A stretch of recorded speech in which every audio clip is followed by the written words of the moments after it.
नमस्कार साथियों, स्वागत है आप सभी का आपके अपने चैनल टेट सॉल्यूशन पर। दोस्तों, आज के सेशन में हम लोग बात करने वाले हैं क्या बीबीए, बीसीए और बीटेक डिग्रीधारी अब नहीं बन सकेंगे बिहार में शिक्षक। क्योंकि आपको यह ब्रेकिंग न्यूज़ है, आपको लिखा हुआ है कि टेक्निकल डिग्रीधारियों को झटका, ठीक है ना, ये आपको बताया गया है। तो क्या आपको ये सही है कि इसमें जो भी आपको बीटेक डिग्रीधारी हैं, बीसीए हैं, बीटेक किए हैं, ये आपको यहाँ पर वैलिड नहीं होने वाले हैं, अन्य राज्यों में तो आपको वैलिड होने वाले हैं। उन्हीं सब के बारे में बात करने वाले हैं और जो आपको पार्टी के नेताओं ने क्या कहा है इस नियमावली को लेकर के, इसके बारे में हम लोग बात करने वाले हैं, जो कि यहाँ पर समर्थन में है, जो कि यहाँ पर सरकार में है, जो आपको सरकार उसके समर्थन में जो दल है उनका क्या कहना है और शिक्षकों के मांग क्या है, इसके बारे में हम बात कर रहे हैं और इनके प्रदर्शन के बारे में बात करने वाले हैं। तो चलिए हम लोग देख लेते हैं यहाँ पर आपको क्या लिखा हुआ है,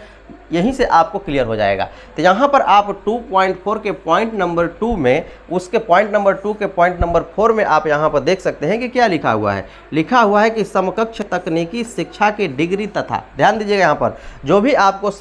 समकक्ष तकनीकी शिक्षा होगी, जैसे कि बीए बीएससी आप किए हुए हैं, तो उसके समकक्ष जो भी आपको तकनीकी शिक्षा है उसकी डिग्री तथा प्राच्य भाषा विशेष से संबंधित डिग्री सामान्य विषय विद्यालय अध्यापक वर्ग 1 से लेकर के 5 के पद पर, सिर्फ आपको यहाँ पर बात किया गया है 1 से लेकर के 5 तक के पद के बारे में बात किया गया है। वर्ग 1 से लेकर के 5 तक के पद पर नियुक्ति हेतु मान्य नहीं है, ये आपको मान्य नहीं होंगे। अर्थात जो भी तकनीकी शिक्षा से आपको डिग्री लिए हुए हैं वो आपको यहाँ पर मान्य नहीं होने वाले हैं। यहाँ पर कहा गया है कि किसी सोसाइटी अथवा ट्रस्ट के द्वारा स्थापित स्वशैक्षिक संस्थानों द्वारा प्रदत्त भाषा विशेष की उपाधि डिग्री भी, ठीक है ना, विद्यालय अध्यापक पद पर नियुक्ति हेतु मान्य नहीं होंगे। अर्थात जो भी आपको यहाँ पर, यदि इसके अलावा भी आपको बात किया गया है कि यहाँ पर ट्रस्ट के द्वारा कोई आपको यहाँ पर लिया गया है डिग्री, ठीक है ना, या फिर आपको एनसीटी के द्वारा मान्यता प्राप्त नहीं है वो, तो वहाँ उसके जो भी आपको यहाँ पर अभ्यर्थी हैं वो भी इसमें आपको नहीं अप्लाई कर सकते हैं, मान्य नहीं होंगे, ऐसा आपको लिखा हुआ है। चलिए हम लोग आगे बात कर लेते हैं कि आपको क्या है मामला शिक्षकों का और यहाँ पर उनके विरोध का, ठीक है ना। तो अंत तक आप जरूर बने रहिएगा। तो यहाँ देखिए आपका लिखा हुआ है, ठीक है ना, शिक्षक नियुक्ति नियमावली पर सरकार और समर्थक दलों में मतभेद आपको देखा गया है और लिखा गया है कि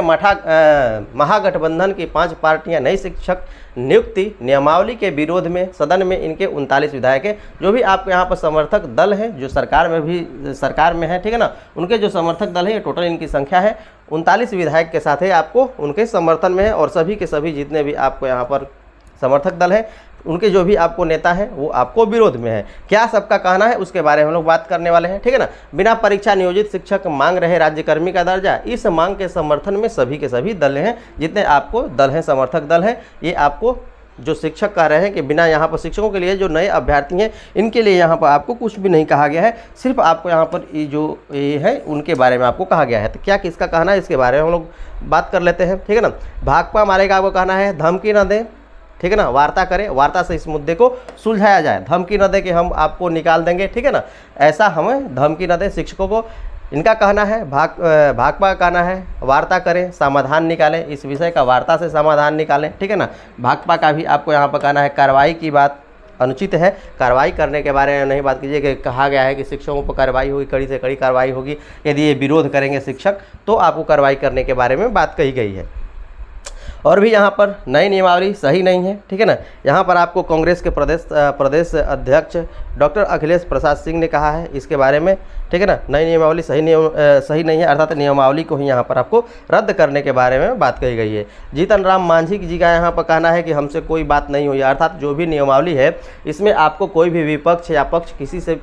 पक्ष विपक्ष, अर्थात कहने का अर्थ है कि कोई भी नियमावली आपको बन करके आती है तब पहले आपको वहाँ पर पब्लिक डोमेन में रखी जाती है, ठीक है ना, अपने पक्ष विपक्ष में उसमें वार्ता होता है, ठीक है ना, जो भी उसमें सुधार करने लायक है उसे सुधार किया जाता है, उसके बाद ही नियमावली को लागू की जाती है। जबकि ऐसा कुछ भी नहीं किया गया है, ऐसा आपको कहना है कि हमसे इसके बारे में कोई भी बात नहीं हुई है खुल करके कि हम नियमावली ला रहे हैं, ऐसा इसमें मैटर है और पब्लिक डोमेन में इसको रखा गया है। और यही कारण है कि ये आपको निश्चित रूप से चैलेंज भी होने वाला है और चैलेंज तो हुआ ही हाई कोर्ट में है, आप जानते ही हैं। और ये आपको बहुत सारे पॉजिटिव पॉइंट है जिसमें आपको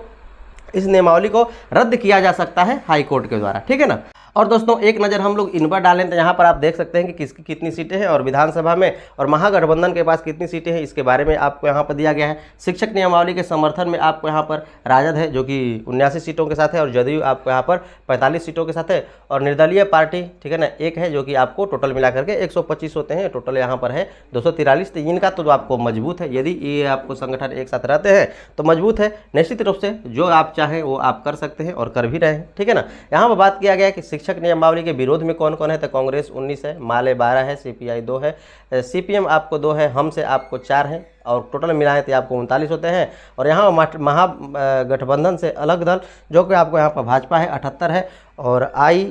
IM ठीक है ना, ये आपको 1 है। इसमें यहाँ पर हम लोग बात कर लेते हैं तो यहाँ पर भी जो आपको विपक्षी पार्टियाँ आपको कमज़ोर पड़ती रही हैं और जो कांग्रेस है तो आपको कभी मिलने वाली है नहीं, ये तो आपको अलग ही रहने वाली है। बीजेपी से आपको कोई भी गठबंधन किसी प्रकार का आपका करने वाला नहीं है। तो इस प्रकार से आपको यही कारण है कि आपको काफ़ी मजबूत पड़ रहे हैं और जो इच्छा कर रहे हैं सो कर रहे हैं और जैसा इच्छा कर रहे हैं वैसा कर रहे हैं। यहाँ पर बात कहा गया है जो जीतन राम मांझी के द्वारा क्या कहा गया है, सरकार में शामिल 4 विधायकों वाले हम पार्टी के जो नेता हैं जीतन राम मांझी, इनका कहना है कि जो भी आपको BTET CTET BEd MAd पास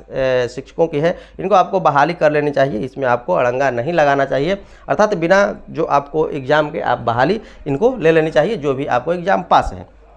दोस्तों ये तो आपको साफ साफ दिख रहा है कि ये तो आपको पता ही है कि आपको हाई कोर्ट में चला गया है, ठीक है ना। हाई कोर्ट में आपको चला गया है और हाई कोर्ट में निश्चित रूप से आपको इस पर संज्ञान लेगा ही और बहुत बेजोड़ तरीके से लेगा और इसमें आपको